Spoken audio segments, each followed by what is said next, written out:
নমস্কার বন্ধুরা, তোমরা রেডি হয়ে বেরিয়ে পড়েছি রথ দেখতে। তো যাচ্ছি, রথ দেখতে যাচ্ছি আমরা। প্রচণ্ড মেঘ করেছে, এতটাই মেঘ করেছে বৃষ্টি আসবে মনে হচ্ছিলো যে বৃষ্টিতে ভিজেই যাব, এত মেঘ করেছে। হালকা হালকা বৃষ্টি পড়ছে, তার সত্ত্বেও আমার বর গাড়ি চালাচ্ছে, দাঁড়ালে ভিজে যাব। বলছে দেখি চলে যাই তাড়াতাড়ি করে। তো একদিকে কিন্তু মেঘ করেছে, এত মানে অন্ধকার হয়ে আছে চারিদিকটা, প্রচণ্ড মেঘ করেছে, বৃষ্টি পড়ছে, হালকা হালকা বৃষ্টি পড়ছে, ভারী বৃষ্টি হয়নি। তার সত্ত্বেও আমরা গাড়ি চালিয়ে যাচ্ছি। তো এই রাস্তার ধারে দেখছি একটা ছোট রথ নিয়ে সব বেরিয়েছে। এই যে সামনে দেখতে পাচ্ছ, এই যে রথটা, এখানে ভোগ বিতরণ হচ্ছে, আমাদের এখানেও দিল, আমরাও খেলাম একটু ভোগ। আর আমরা রথ দেখতে যাচ্ছি ধনিয়াখালীতে, ধনিয়াখালী মদন মোহনতলা। তো রথ দিয়ে চলে এসেছি সেই রাস্তাঘাটে এত ভিড়, প্রচণ্ড মেলা বসেছে, গাড়ির জাম এত, প্রচণ্ড ভিড়। তো আমার বড় মেয়েকে নিয়ে ধরে যাচ্ছে, ওর হাত ছাড়েনি, প্রচণ্ড ভিড়। তো দেখতে পাচ্ছ কত ভিড় হয়েছে এখানে। এখনও রথ টানা হয়নি, রথটা যেহেতু এখানে নেই, রথটা আছে অন্য জায়গায়, সেখান থেকে টেনে মদন মোহনতলাতে নিয়ে আসা হবে। এই যে মেলা বসেছে, চারিদিক মেলা বসেছে। আর যে রাস্তায় পুলিশের গাদা, আর এত ভিড়, জ্যাম, গাড়ির জ্যাম প্রচণ্ড। যাচ্ছি আমরা হেঁটে দেখতে, রথটা যেখানে দাঁড়িয়েছে সেখানে যাচ্ছি। আমার মেয়ে যাচ্ছে, আমার বর যাচ্ছে, মানে হাত ধরে ধরে নিয়ে যাচ্ছে ওর বাবা, সাবধানে। যেহেতু রাস্তায় অনেক গাড়ি ঘোড়া যাচ্ছে, তো যার জন্য ধাক্কা ফাক্কা লেগে যাবে, এই জন্য যাচ্ছি হেঁটে। এই যে আমাদের ধনেখালি বাজার এটা।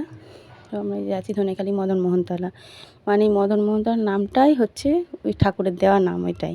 ওই জন্য এখানে যেহেতু ওর এখানে বাসস্থান মদন মোহনের, তার জন্য এখানে ধনেখালি মদন মোহনতলা বলা হয়।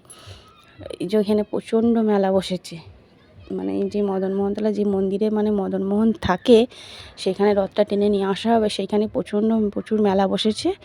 আর আমরা যাচ্ছি সেই মেলা দেখতে। এখনও রথ টানা হয়নি, তো আগে মেলাটা দেখে নিচ্ছি, যেহেতু আমাদের ঘরে বাড়ি ফিরতে হবে, তার জন্য যে আগে মেলাগুলো দেখে নিই, তারপর যখন রথ টানা হবে রথটা দেখতে যাব। তো দেখতে পাচ্ছ মানে এত মেলা বসেছে, এত ভিড়, কি বলবো, তোমরা দেখতেই পাচ্ছ কতটা ভিড়, কত রকমের জিনিস, মানে বিভিন্ন রকমের জিনিস, মানে দেখলেই মনে হয় যে কিনে নিই, মনে হয় গোটা মেলাটাই কিনে নিই। আমার তো সব জিনিসই ভালো লাগছিলো, কোনো জিনিস আমি কিনিনি কো। প্রচণ্ড এই যে ভালো লাগছিলো দেখতে, চারিদিক মানে আলোতে চিকচিক করছে একেবারে, চারিদিক বিভিন্ন রকমের জিনিস দেখতে পাচ্ছ। এই যে দেখাচ্ছি তোমাদের, দেখো কি কত সুন্দর মেলাটা বসে, মানে ভর্তি হয়েছে। এই যে মদনমোহন মন্দিরটা এখানে রয়েছে, যে মদনমোহন থাকে তার জায়গায় মন্দিরটা, এই যে এখানে মদনমোহনকে রাখা হয়, এখানে নিয়ে আসা হবে রথটা টেনে। আর এই যে মেলা বসেছে দেখতে পাচ্ছ, প্রচণ্ড ভিড়, প্রচণ্ড মেলা বসেছে। আর আমার মেয়ে তো এটা ওটা কিনবার জন্য বায়না করছে, এটা কিনবো ওটা কিনবো, এটা কিনে দাও, পুতুল কিনে দাও, ও চারিদিক সবসময় খালি বলছে এটা কিনবো ওটা কিনবো। তো এই যে দেখতে পাচ্ছ ঘুরে ঘুরে সব চারিদিক দেখছি মেলাটা, মানে এত মেলা বসেছে, এখানে 7 দিন ধরে অনুষ্ঠান হয়, মানে যাত্রা ফাংশন 7 দিন ধরে অনুষ্ঠান হবে।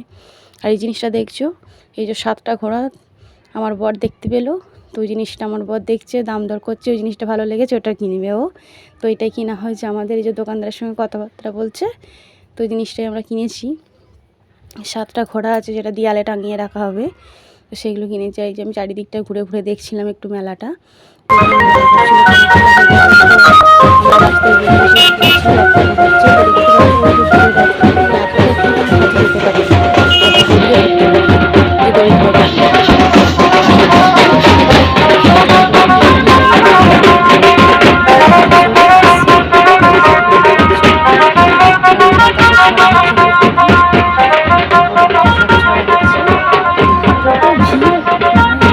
সেখানে যেতেই পারছি না, যাবো রথের কাছে তো যাবো, সেখানে যেতে পারছি না। আর এত প্রচণ্ড গরম রেখেছি, মানে এতটাই গরম করছে, ফ্যানে চান হয়ে গেছে একবারে, মেয়েটারও অবস্থা খারাপ হয়ে গেছে। সেই জন্য আমরা ফাঁকার দিকে একটু দাঁড়িয়েছিলাম, যেতে পারিনি রথের সামনে। তো দূর থেকেই রথটা দেখাচ্ছি, ওই দেখো রথটা হয়েছে, দূরে রথটা রয়েছে, উপরে সব রয়েছে, সব পূজারীরা সব রয়েছে, তারা প্রসাদ মানে বিলি করছে। গিয়ে এবার বাতাসা শুনছে, সব বাচ্চারা বসে আছে, রথে বসে চড়ে আছে। আর রথ টানা হয়, এখানে এসে খানিকক্ষণ রথটা দাঁড়ায়, মোহনতলায় যে এখানটাতে রথটা সে খানিকক্ষণ দাঁড়ায়, তারপর আবার দিক থেকে টেনে নিয়ে আসা হয়। দেখতে পাচ্ছ প্রচণ্ড ভিড়, কতটা ভিড় বুঝতে পারছো। এই হচ্ছে আমাদের ধনেখালি মদন মোহনতলা। বাজারটা প্রচণ্ড ভিড় হয়েছে, মানে অত তো ভিড় আমরা এর আগে একবার দেখলাম ঘুরতে দেখতে। তো এবারে